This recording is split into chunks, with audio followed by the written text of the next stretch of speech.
What is up, guys, and welcome back to Football Discussions. And today we're trying out something new. This is going to be called the Quarantine Podcast, on theme with the coronavirus. Me and my friend Max Szotak are both off of school, both stuck at home. So we thought, what better way to pass the time than talk sports? And luckily, we were blessed with one of the most exciting free agency periods in NFL history. Some of the biggest trades in NFL history happened. Some of the biggest players in NFL history are on the move. So, Max, let's start off with probably the biggest name in football, Tom Brady leaving the Patriots, going to the Tampa Bay Buccaneers. What are your thoughts on that? The Bucs got what they needed. Quarterback Jameis Winston threw around 30 picks last year. This is an offense with a lot of potential. Two really, really good pass catchers, Mike Evans, Chris Godwin. We'll see if Brady can get O.J. Howard to turn the corner. I believe in Ronald Jones. I have since USC when he was over there. This is a team with a lot of potential, and I'm excited to see if Tom Brady can help them reach that mark.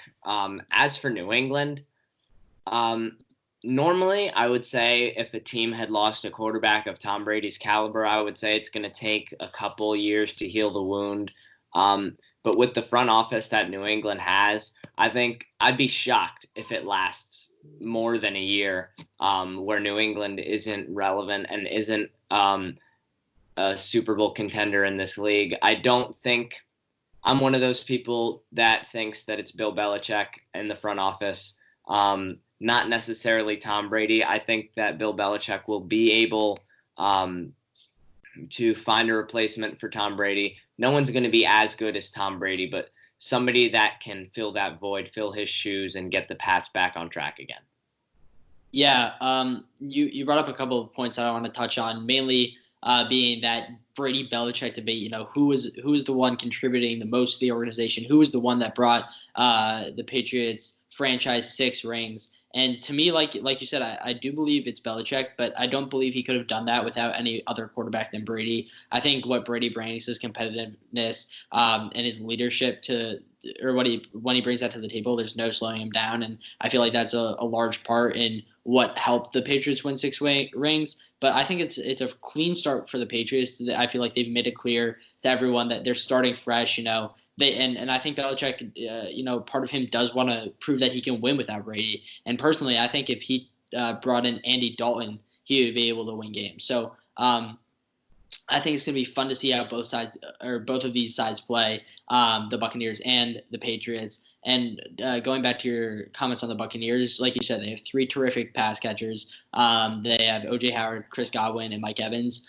Chris Godwin emerged as one of the best wide receivers in the NFL last year. Mike Evans has long been one of the better wide receivers in the NFL. And O.J. Howard is probably one of the more talented tight ends in the NFL. Just really didn't get the use in Bruce Arians' scheme, but we all know how much Tom Brady loves to throw to the tight end. So I think it's going to be fun to watch that Tampa offense. If they can bring a guy in like Todd Gurley, who was just released like we saw, I think that this could be a team that could really make a push here in 2020. I think Tampa Bay is going to surprise a lot of people. It's a good division, but I firmly believe Atlanta's going to keep slipping. We'll see if New Orleans can keep up how good they've been in the past couple of years. And then Carolina's at a very weird place right now. So this is a Bucs team that, I wouldn't put it past them to win the division in year 1 with Tom Brady. I can't wait to see how this NFC South plays out. It's one of the most exciting divisions in football, playmakers-wise. You had Cam Newton in Carolina. You have Julio Jones, Michael Thomas, Alvin Kamara, Mike Evans, Chris Godwin, now Tom Brady, Drew Brees, all in one division. So those games, the fact that those teams get to match up against each other twice a year, we get to see Brees versus Brady twice a year. That's going to be awesome.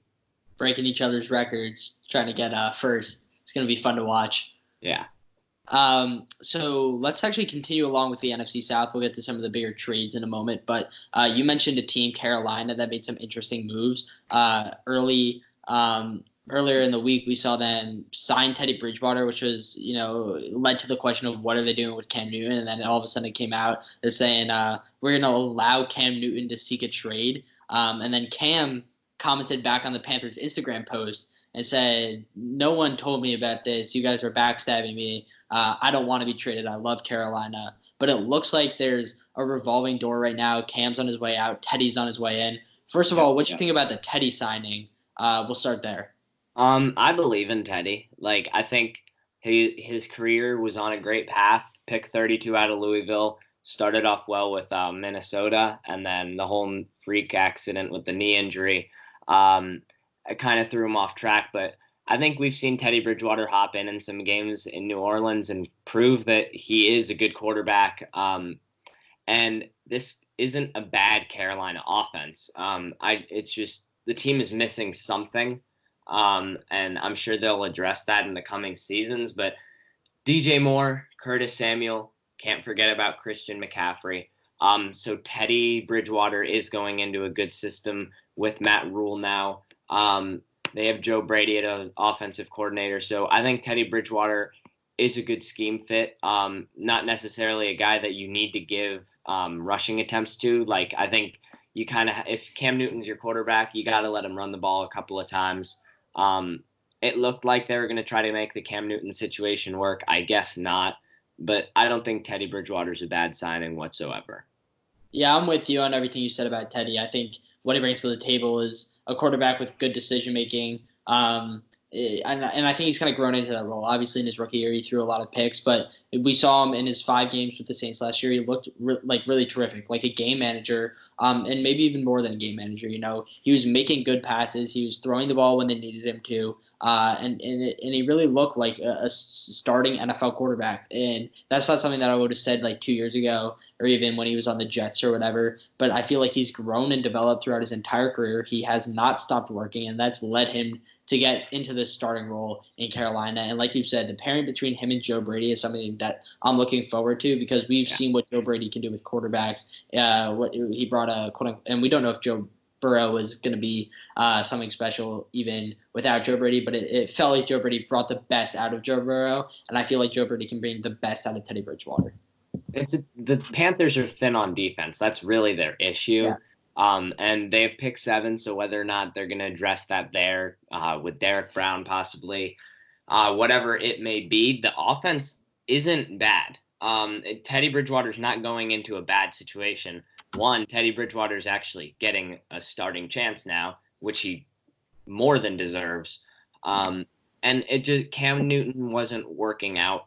He's had one really good season, one MVP season, Super Bowl appearance. But since then and before that, it hasn't been like, wow, Cam Newton is going to be the Carolina Panthers quarterback for the next 8 years, 8+ years, whatever that may have been. I think it was time to move on from Cam Newton in Carolina, and I'm excited to see what Bridgewater brings to the table. Yeah, it's a changing of the guard. We'll see what Teddy can do. I feel like this first year, like you said, they're very thin on defense, so I don't know how successful the Panthers will be overall. Hopefully they can address that maybe with like 2 or 3 more low budget free agency signings, and then really address defense in the draft. That's what I'm looking for them to do. Like you said, they do have pick 7. That could be an Isaiah Simmons. That could be Derek Brown. We'll see what that leads to, but I think there's a bright future in Carolina with that pairing of Joe Brady and Teddy Bridgewater. All right, so with that being said, we see Teddy on his way in and Cam on his way out. Cam has not been signed yet, and maybe he won't be signed or traded for. We have seen rumors of maybe the Panthers are going to release Cam Newton, in which case he will be a free agent. I But think what do you think? Yeah, me as well. Where do you think is his most probable landing destination? I think you could see Cam Newton in Washington. I don't think that would be such a horrible fit, and it seems like a Washington thing to do. Normally, I'm against having a rookie quarterback, and then next year you kind of say, look, we're going to have somebody else here, and Cam Newton's not necessarily the guy you're going to bring in to push somebody. Cam Newton's much better than that. But I do think that it could be best for this Washington team. I'm not personally a Dwayne Haskins believer.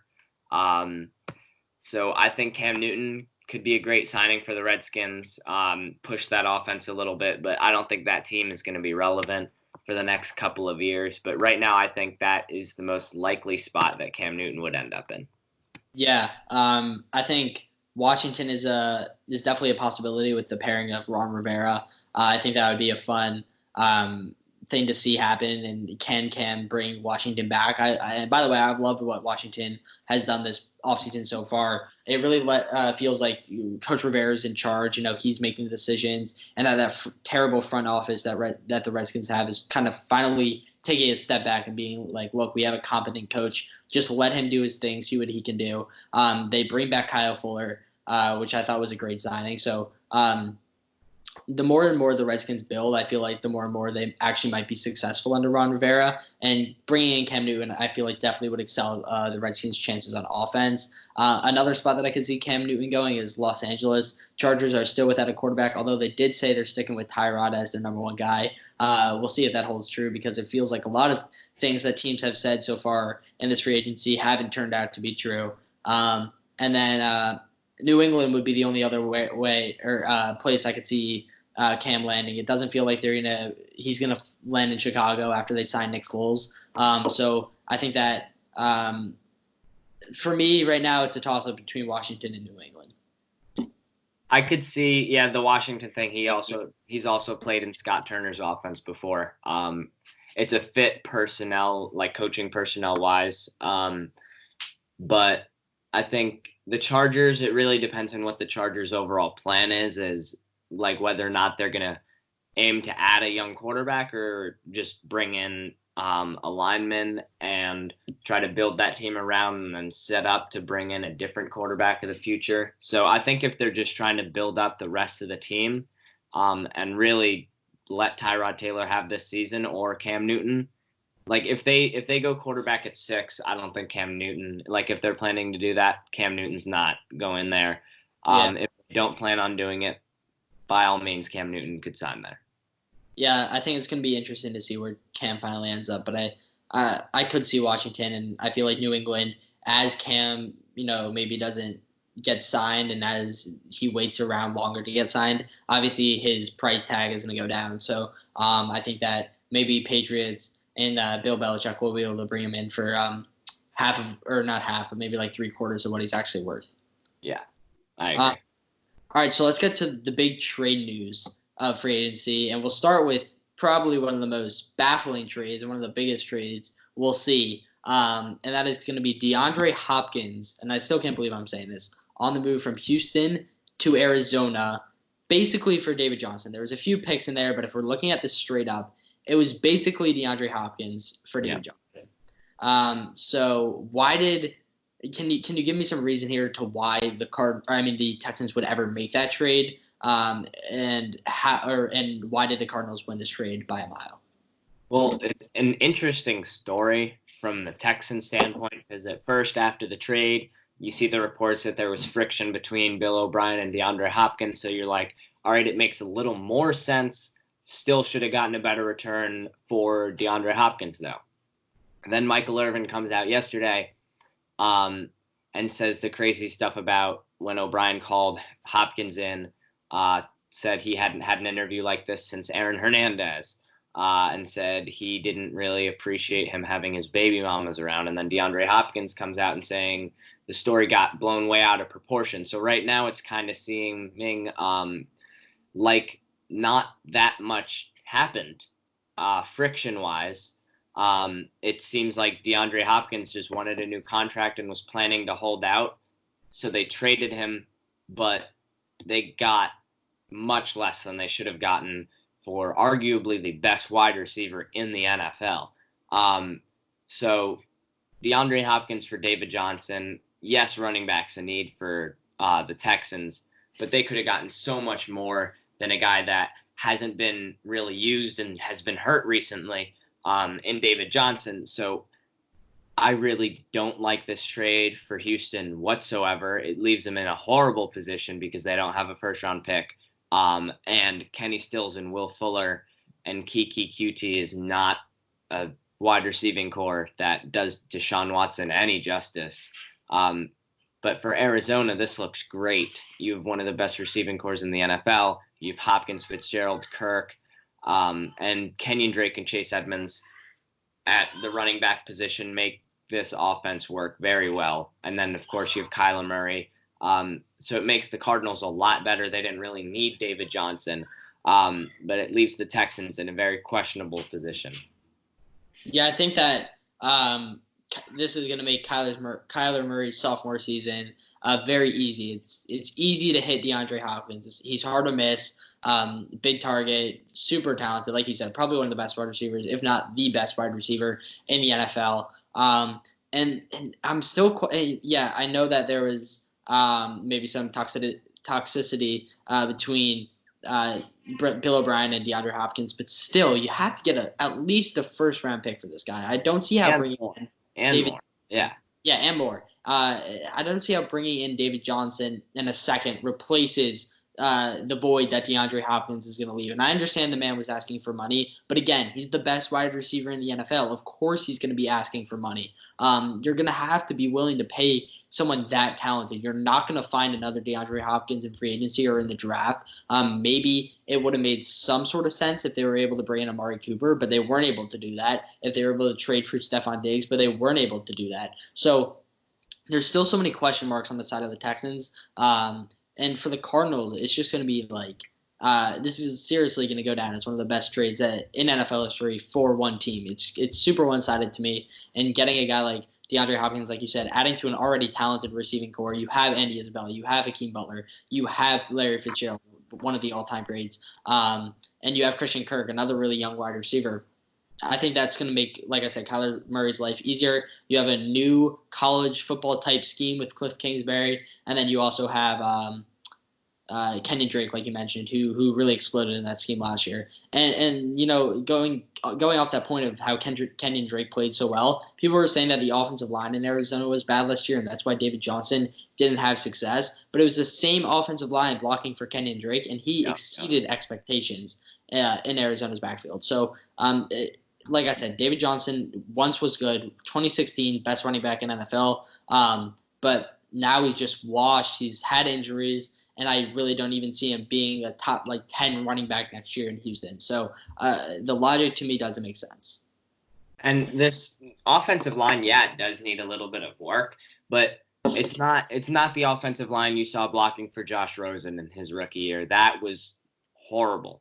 But this Cardinals team is definitely on the rise. I think they have a decent shot at taking the West next year. I don't think it'll happen, but I think they'll contend for it. That, in my opinion, wild card spot. What? I said at least a wild card spot they'll contend. Yeah, at least that. If not more. The one thing I'd like to see this team add on offense would be a tight end. But really, in this air raid type offense, you don't really need that desperately, but a tight end that could go vertical could definitely help. But when that's really your only semi-hole, it's a very good offense. Yeah, that's a good problem to have, not having a vertical tight end. Yeah. All right, so we'll move on from the D-Hop trade and address another trade, this one on the defensive side of the ball. Maybe not, a household name, but still definitely one of the better players in the NFL. We saw DeForest Buckner, defensive tackler, 3-4 defensive lineman, moving on from the Buccaneers to the Colts for a first-round pick. So, Max, what are your thoughts on this trade? Well, you got San Francisco who gets they get pick 13. They have 2 picks now. It's a team who had lousy draft capital, still kind of does behind those first 2 picks. But the first point of curiosity for me would be towards San Francisco. Like, what are they eyeing in round 1? Because I really think it's either going to come down to whether or not they're going to package 13 and 31 and they really like somebody that's going to go higher, whether it's Jeff Okudah, a corner that they could really use, or whether it's somebody else that fits a need, whether it's one of those top 2 defensive tackles that you're just going to slide in right for Buckner, who had a contract year coming up anyways. And then for Indy, it's a big win. I think Indy wins this trade. I don't think San Francisco loses the trade, though, if that makes sense. I think it's a win-win for both sides. The Colts defense now looks really good. They have Phillip Rivers this year at quarterback. And I think if Marlon Mack, T.Y. Hilton, those guys can stay healthy and play all 16 games, this is a team that could look really good, especially with the questionable state that the Texans are in right now. It's got a shot at winning the division. Yeah, don't sleep on the Titans either. I really like what the approach they took this free agency, and we'll get to that with our winners and losers of free agency in a minute. But like you said, it's a good trade for both sides, and I feel like they have to be thinking someone specifically to pick in the draft if you're willing to trade. Like I said, one of the best interior defensive linemen in the NFL for a first rounder. Then you have to be eyeing someone at that 13 spot where, like you said, package deal. Something that just came to my mind: pairing up Chase Young with Nick Bosa. Question mark trading too. Probably won't happen, but something fun to think about. But yeah, there's just a lot of question marks right now if you are both these sides, and not like bad question marks, but like question marks. What are you going to do with the talent that you brought in? Obviously, the Colts, like you said, they're set on defense now, but they could have still used that first round draft pick to me, whether it was to get a quarterback, because look, Phillip Rivers is on a 1 or 2 year deal? 1 year deal. Yeah, a 1 year deal. How long is that going to last? Is Phillip Rivers even going to look like his old self? Because we saw him struggle last year. So I feel like the Colts still needed to address the quarterback position. So it wasn't worth giving up a first round pick. Yes, if you believe you are in a win now state, and that's what I think the Colts are thinking for themselves. But I think that will be a question mark that we'll have to watch. And then, like I said, for the 49ers, just what are you going to do with that first round pick, or those 2 first round picks, to really repair that hold the Forrest Buckner left, or repair other parts of your defense? Because obviously, like we've been saying, John Lynch has to have a vision of what he wanted to do by trading away DeForest Buckner. If I'm the Colts, I'm looking at my pick in the top of the second round, pick 34 that they have right there. I think they could really trade back into round 1, late round pick, just because I still think that the Colts have to address quarterback. And I know they've been talking. They have Brissett on the roster. They just got Rivers. But this is not a sustainable situation that they have at quarterback right now. I don't think Brissett is going to win a playoff game anytime soon. And Rivers is 1 year, and he's probably hanging up the cleats. So I think that they got to find a way to get, whether it's Jordan Love, whether it's Jacob Eason, whoever it may be, onto the roster, just because it's a position that they have to address. And then I think San Francisco, the only thing that raised an eyebrow for me is it makes a lot of sense if you're a team that's middling in the league right now, a guy with a contract year coming up, so you trade him. But the Niners were just in the Super Bowl, so are they going to be as good next year without Buckner? I don't know. It depends on who they draft. But that's the only part of this trade that raised an eyebrow for me on the San Francisco side. Yeah, I think we both made good points relative to that trade, and like we've been saying, I think it's gonna only time will tell who won this trade. I think it was in the moment a good trade for both sides. Yeah. All right. Lastly, with trades, we're going to address another wide receiver, one of the biggest big name wide receivers in the NFL, Stefon Diggs, on the move from the Vikings to the Bills for a first rounder, right? I'm not mistaken there. Yeah. All right, so a first rounder and probably some other picks. But what are your thoughts with this trade, and who won in your opinion? Who won? I think Buffalo, but I think it's another trade where you're just going to see time really make the decision on who won this trade, because the Vikings are picking the right year to do this. They don't have to move up from 22. Which is the pick they got from Buffalo, to get a wide receiver in this draft class. The class is so deep. It's top heavy, but it's deep. In round 1, there's about 6 wide receivers that could go on day 1. So it's the right time. It's the right draft class to do this for. It was a matter of time before they traded Diggs. They're going to get somebody else to put across from Adam Thielen, and I don't think it'll leave that big of a void. For the Bills, it's a huge upgrade, mostly for Josh Allen, because when you have a young quarterback, the 2 things you talk about, or 3 things rather, that you talk about are, let's give him somebody reliable to hand the ball to, get good blockers in front of him, give him weapons, make him comfortable, and then you're going to build a good quarterback. So this goes under the weapons department. You have John Brown, you have Cole Beasley. So I think this offense is really good. And it was likely they were going to use 22 on a wide receiver anyway. They traded it. They got Diggs. That's better than anybody you were going to draft. Yeah, and now you can address the defensive line in later rounds too. Yes. I also wouldn't mind them taking another wide receiver because John Brown and Cole Beasley are both getting up there in age. So maybe even a day 2 in round 3 receiver. I think that would be another smart move for the Bills. But like you said, to me the Bills won it, and it's just because, like I was saying about the Colts, and even more so about the Bills, they're in a win now scenario. They got to the playoffs with what they had last year, which many people probably at the start of the year wouldn't count or even think to put that team in the playoffs. But they had a very successful season. I forget if they went 10-6 or 11-5, but one of those. And that offense looked good at times when John Brown was flying down the field. But it was really, like I said, about the Cardinals having to scheme open people.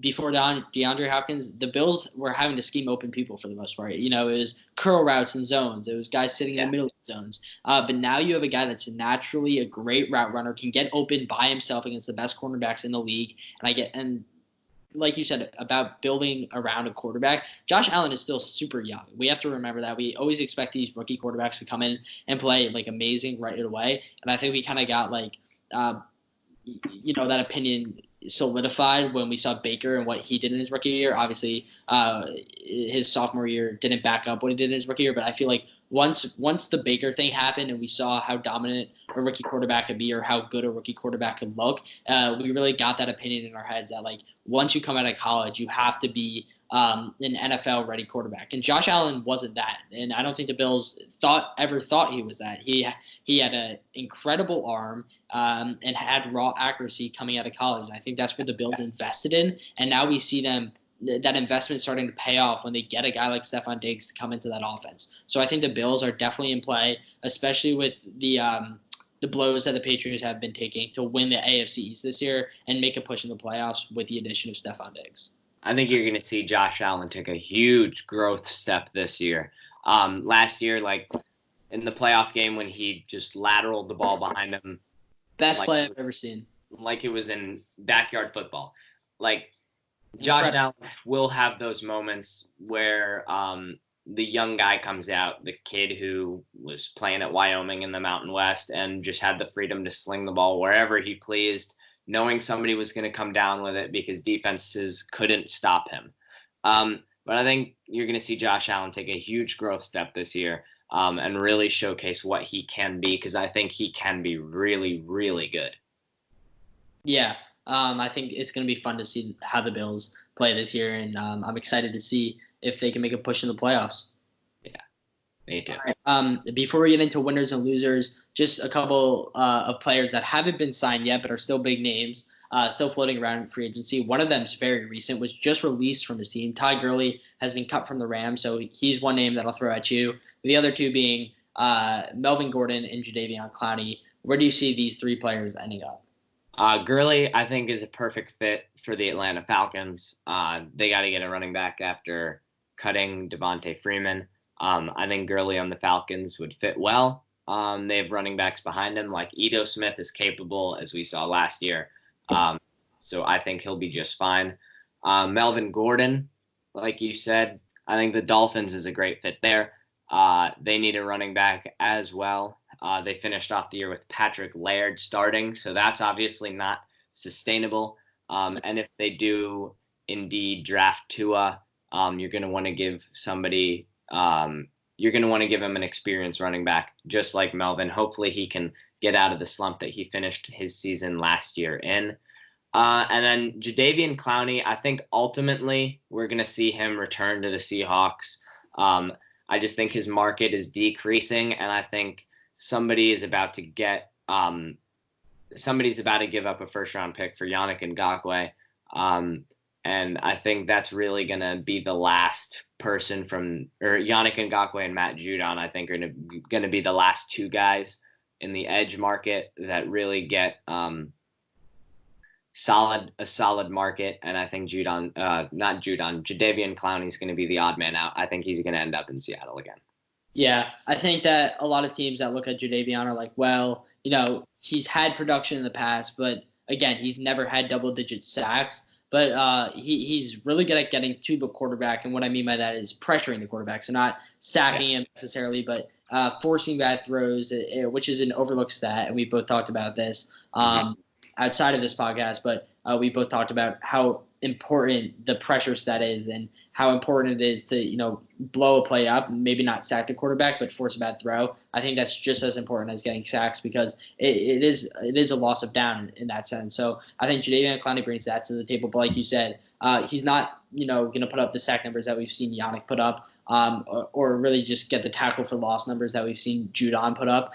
So I think that the market is decreasing for Jadeveon. A team that I would see outside of the Seahawks take him would be the Jets. They really haven't made a big splash in free agency, and I think a large part of that is due to the fact that no one really wants to play for Adam Gase. But I feel like if there was a player to take the money and join the defense that's already looking good, and I'm not the biggest fan of Greg Williams, but he is a good defensive mind. So I think that with C.J. Mosley back healthy, if you get Jadeveon Clowney on that defense, you have Jamal Adams. I think it could be a really dynamic Jets defense next year. So I feel like that would be the only team to make a play for him. But other than that, I do agree with you with Jadeveon going back to Seattle. And then the other two guys, I agree as well. I could see Melvin going to the Dolphins, and I could see Gurley going to the Falcons. And the report came out just after they released Gurley that his two choices would be the Falcons or the Dolphins. And I think the Falcons are a better fit. And I don't even think the Dolphins would necessarily want Gurley. So I think that I agree with you on both those ends.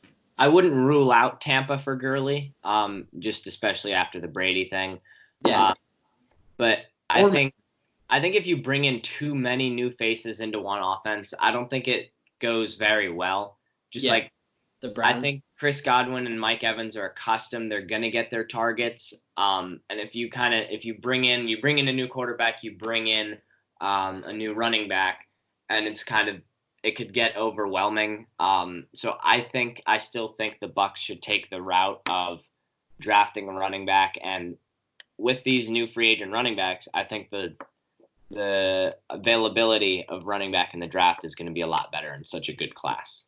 Yeah, I think that, like you said, people are going to have to focus on the draft because you do have three dominant running backs in J.K. Dobbins, Jonathan Taylor, and DeAndre Swift, and maybe even four if you count Clyde Edwards-Helaire in there, which I personally will. I just don't know if other people would. But, yeah, so I think that you have to account for those guys, and obviously they aren't proven in the NFL like Melvin Gordon and Ty Gurley are, but still, I think it's, especially with the production that all four of those guys had, it's worth the risk if you're not going to be willing to pay a guy big money if you're tight on cap space. But again, like I said, two proven guys, definitely going to find a home. It's just a matter of time before when, and we'll see how Jadeveon plays out.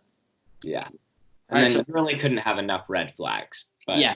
That's that I think is going to hold some teams back. Yeah. All right, so finally getting into the winners and losers of free agency. Max, who's your big winner of free agency? If I had to pick one big winner, I honestly think the Miami Dolphins did such a great job this year in free agency. And if they can cap it off by getting one of the two running backs we just talked about, I think that would be an incredible start to what's supposed to be an amazing offseason. In Miami, they got Kyle Van Noy. And I had said that I think Van Noy is going to be one of those players that once he leaves New England, isn't going to be super successful. Yeah. But he's going to Brian Flores. So I think that it's going to work out just fine. They got Byron Jones, great cornerback there. So I think what the Dolphins are doing, they're just loading up on good talent. And then once they have to do very well in this draft, it's super important for them because they have so many picks. Yeah. I think if those picks hit, if they get a good amount of those picks to hit and these free agents work out, the Dolphins are going to have a quick turnaround. Yeah, I agree with that. I think a lot of them or a lot of people were expecting, maybe a 1, 2, 3 year rebuild in Miami, but they're showing, we're ready to win this season if we can bring in the key pieces. And, so many people were talking about edge rusher, defensive line. You got to address that in the draft. That guard, the interior offensive line spot. You got to address that in the draft. They did that in free agency. Their defensive line is set for this offseason. You have two really solid interior guys in Christian Wilkins, who you drafted last year, and then you bring in Emmanuel Ugba, a guy that's proven himself on both the Browns and the Chiefs. I think those were that was a really good underrated signing. And then on the edge, you have a guy like Shaq Lawson from the Bills, who had one of his best seasons and is probably reaching the peak of his career, getting into his prime now. I think that was a solid signing for them. Racked up 6.5 sacks last year. And then on the other side, like you said, you have Kyle Van Noy now, who can play that off-the-ball linebacker and edge spot. So I think their defensive line and rushers are set. And then linebackers, you probably have two of the best young linebackers in the NFL. You had them last season. Both of them broke out. I'd say Raekwon McMillan and Jerome Baker both have bright futures. And then bringing in Byron Jones on the outside is another fantastic signing. So like you said, they addressed most of their defensive needs in free agency. Now you just turn to the offensive side of the ball. Wide receiver is good. You have Devontae Parker, who had a breakout season last year, got paid the big bucks right after that season. You have Preston Williams, the undrafted free agent, who was one of my favorite players in the NFL last year. And then you can either slide Albert Wilson or Allen Hurns into that 3 spot. Both of them are capable of third wide receiver. Or you can even address wide receiver in like the 2nd or 3rd round now if you're the Dolphins. I think that's their best shot at getting a very good wide receiver if they go that route. Yeah, I agree with that. And then like you said, if they can bring in running back, then really their only first-round pick needs to be quarterback. And we saw a surprising report come out that the Dolphins are right now willing to sell house to get Joe Burrow. They are willing to make a trade with the Bengals to trade up to that number 1 overall spot. So I think if they get Joe Burrow, then this Dolphins team is going to be fun to watch next year. Yeah, and they brought in Eric Flowers, which I think is an incredibly underrated signing. Yeah. Guy who played really well after moving to guard. It's kind of funny that Eric Flowers gets this huge deal and then Todd Gurley gets cut today. Yeah. Two guys that were picked back to back. A lot of people trashed the Giants for passing on Gurley for Flowers. Now the tables kind of switched, yet the Giants are still left out. Yeah, the Giants played him at tackle, and that clearly wasn't his strong suit. But like you said, once the Redskins switched him to tackle, guard last year, he really excelled at that position, and I expect him to continue doing that in Miami. Yeah. Another big winner for me, though, underratedly, was the Browns. The Browns did, what they needed to this offseason to prepare themselves as best they could for the draft.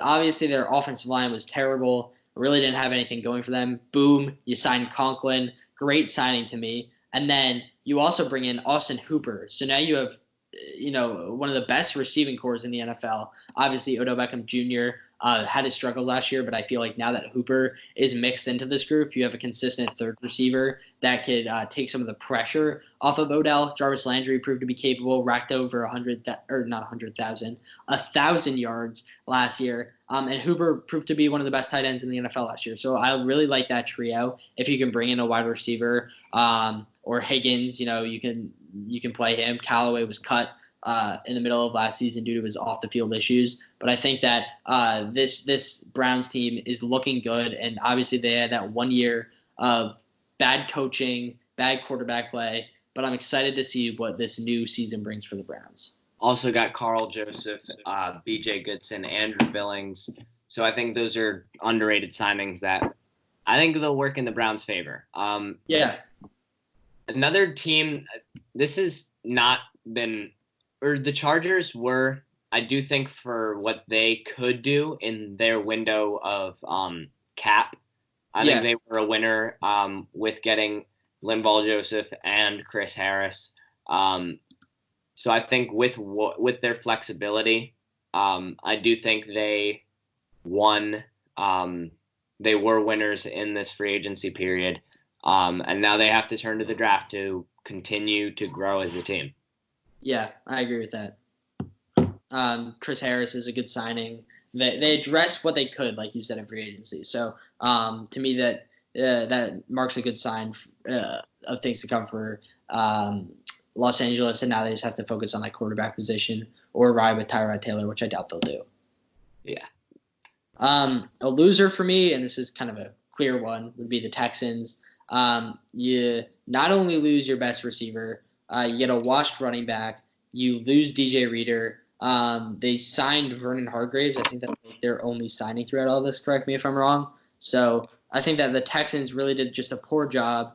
Instead of maybe not filling holes, but staying at the same. They didn't even fill holes and stay the same. They lost even more talent. So I think that there's a lot to address in Houston. The team isn't good.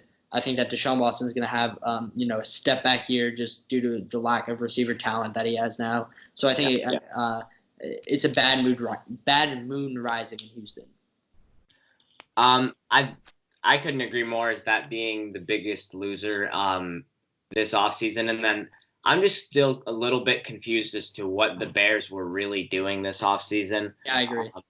With the whole Nick Foles situation, I don't really understand that trade as much as I would have if they brought in a guy like Teddy Bridgewater instead. But Nick Foles he's an odd middling guy between that backup starter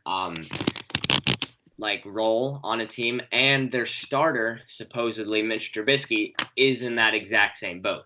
So now they have two guys like that. I don't really think it changes anything. They can't both be on the field at once. You can't combine them. So now you basically have two Mitch Trubisky's skill level wise.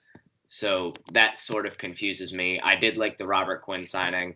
But other than that, I was very confused as to what the Bears really wanted to get out of this offseason. Yeah, I agree with that. Also with the Jimmy Graham thing. Yeah, weird signing. Jimmy Graham's not going to give you anything this season. My thoughts and prayers go out to Allen Robinson because he's such a talented dude. But right now, I think the end of his career is going to be Chicago, and it's just going to be tough for him. So I feel bad for him. I feel bad for that defense that was put together in Chicago. I think they're gonna have to make something happen. And they locked up Danny Trevathan for the next 3 years as well. But the offense is so odd. It's not a group that's gonna be successful in any time soon, unless they add another big name. They just couldn't run the ball last year in an offense with a quarterback that can't carry you throwing the ball, which is a recipe for disaster, as we saw with a team that had such high expectations going into last season. Yeah, I agree with that. And then I'll ask you this, but I want to say my opinions first. Underrated free agency is something that I feel like should be touched on because there's a lot of teams that made moves that went under the radar or weren't like the big reporters. I feel like the average football fan really heard about DeAndre Hopkins, Tom Brady, and Stefon Diggs, and that's maybe it. But to me, I feel like the Lions made some good stuff happen, and Patricia is following the strategy of bringing in ex-Patriots players. He got Jamie Collins that addressed the linebacker position, brought in some cornerbacks. Obviously, they traded away Darius Slay. But I believe they got a third out of that, so it's not a terrible trade. Now they're in prime position to bring in Jeff Okudah, and they also signed Desmond Trufant as well. So I think that the Lions had a good offseason, and then your favorite team, the Baltimore Ravens, had an underrated offseason. Your franchise tag Judon, maybe you trade him. We'll see how that plays out. And then you also got Calais Campbell, who I really like in that Ravens defense. I think that's a solid fit. So as a Ravens fan, are you happy with how this free agency turned out? I'm extremely happy. And one other reason I'm extremely happy is that they shied away from addressing the wide receiver position, which is something that a lot of people have been saying the Ravens need wide receivers so badly. Their wide receiving core is horrible. They don't throw the ball as much as any other team. So I think Hollywood Brown is going to have an exceptional year. And they have Mark Andrews, who is basically the equivalent as to what they'd get out of any other wide receiver in that offense. So I'm glad that they didn't go for a big wide receiver. I'm glad they stayed out of the Diggs race. And I loved the Michael Brocker signing as well. Yeah. I wasn't such a big fan of the Hayden Hurst trade, but I was glad that they got at least a second-round pick out of it. But it's a solid trade. I think it's a solid trade, but I feel like now they do have to add a tight end one way or another just because I think that offense needs 3 tight ends to function. Fair. But other than that, I was very happy with this free agency for the Ravens. Yeah, I also really like what the Giants were able to do. That's what I was going to say. Yeah, great free agency for them. Yeah, not like big name signings, but they were able to bring in players that are definitely going to make their team better. If they get Jadeveon, then I think their defense is going to be really good next year. You get a cornerback, James Bradbury, already has significant experience in the NFL, already proved to be a good player. Not a great player, but a good player. And I feel like that was kind of the Giants' motto going into this. We're not going to spend big money, but we're going to get players that are definitely going to improve our team. Blake Martinez, another guy that I really like for the Giants, a very talented linebacker, one of the better linebackers in the NFL last year. So I think getting him and replacing Alec Ogletree with someone 20 times better than Alec Ogletree is definitely good for the Giants. The Giants, I think they flew under the radar with not very under the radar players, if that makes sense. Like there was a lot of rumors surrounding James Bradbury and then Blake Martinez. Even last year when he had such a good season, nobody was really talking about him. Now in New York, he will get attention. But I think the Giants team still has a long way to go.